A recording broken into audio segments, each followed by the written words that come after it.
يا عباس جيب الماي مسكينة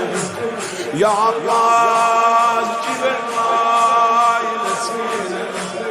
يا عباس جيب الماي مسكينة يا عباس جيب الماي مسكينة يا عباس جيب الماي مسكينة يا عباس جيب الماي مسكينة يا عباس اونایی که تا حالا این نوحه رو نخوندن یعنی عباس برای سکین آب بیار عباس ببین حرم آتیش گرفت عباس ببین دختر بچه ها خسته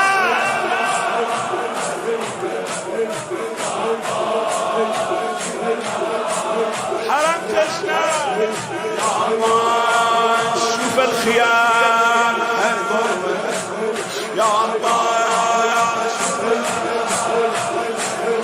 شوف الخيام حرقوه خيمات الشرق يا عباس شوف الخيام حرقوه يا عباس شوف الخيام حرقوه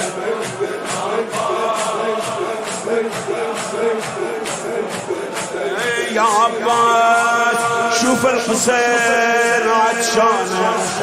يا عباس شوف الحسين ببين حسين تشنه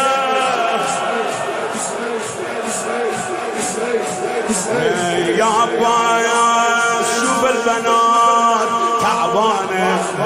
يا عباس شوف البنات ببین دخترها خسته دیگه یه جوری بگیم همه بفهمن یا عباس رأس حسین به نیزه ها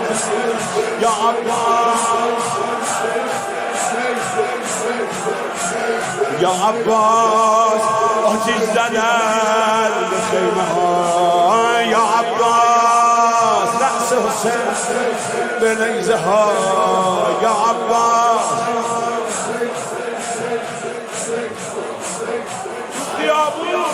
دستا به سرشون بخوره یا عباس رأس حسین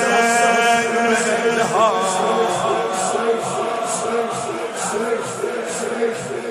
کنار بدن ابی عبدالله نشسته ها خمشن سینه بزنن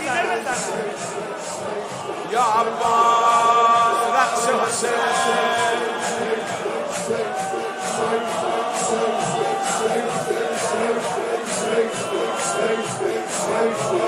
بگم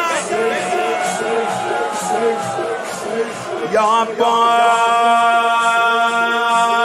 غارت شد گوشواره ها یا عباس غارت شد گوشواره ها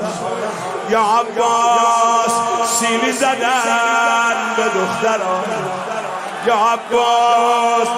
چنگ زدن به مهجرها حیوان